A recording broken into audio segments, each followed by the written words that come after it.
What if you had the chance to undo every single regret in your life? What if you could test out infinite parallel versions of yourself to see how things could have been? Would you actually find that one perfect, happy life? Nora Seed tried this. At 35 years old, she decided to end her life. But she didn't die. She didn't wake up in heaven, nor in hell. She opened her eyes in a place where the clocks were forever stuck, a place with shelves stretching out to infinity. She was in the Midnight Library, and every single book on those shelves represented a life she didn't live. Our story begins with Nora Seed. She's 35 and her life is a total wreck. Her cat, Voltaire, has died. She's been fired from her job.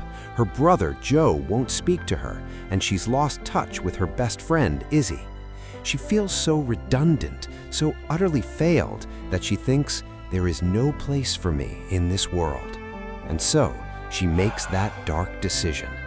But instead of fading into nothingness, she wakes up in front of an old friend, her school librarian, Mrs. Elm. And between them sits a heavy, gray book, the Book of Regrets. This book holds every mistake, every what-if Nora has accumulated since birth. Mrs. Elm makes her an offer she can't refuse. Try as many lives as you want. If you find the perfect one, you can stay there forever. Nora opens her list of regrets and starts living.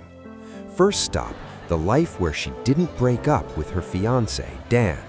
In this reality, they're married and running the country pub she always dreamed of. She used to say, "I wish I hadn't left him." But the reality hits hard. Dan has become an alcoholic who cheats on her. That dream life she missed so much, it was actually a nightmare. Next, she jumps into a life where she kept swimming and became an Olympic champion. She's famous, she's successful, but the price is too high. Her father is alive but having an affair. Her mother died lonely and heartbroken. Her brother only sees her as a source of money. There is success, yes, but there is zero peace. Then comes the biggest turning point. She steps into a life where she became a glaciologist. She's on a ship in Svalbard, in the freezing cold, in the middle of nowhere, and suddenly she comes face to face with a massive polar bear. In that terrifying moment, staring death in the eyes, the woman who committed suicide realizes something shocking. She wants to live. As she bangs a pot to scare the bear away, a voice rises from inside her. "I don't want to die." Eventually, Nora finds it, the perfect life. She's married to a kind surgeon named Ash. She has a sweet daughter named Molly. She's a respected professor at Cambridge. She's at peace. Her brother is alive. Her dog, Plato, is playing in the garden. She desperately wants to stay here.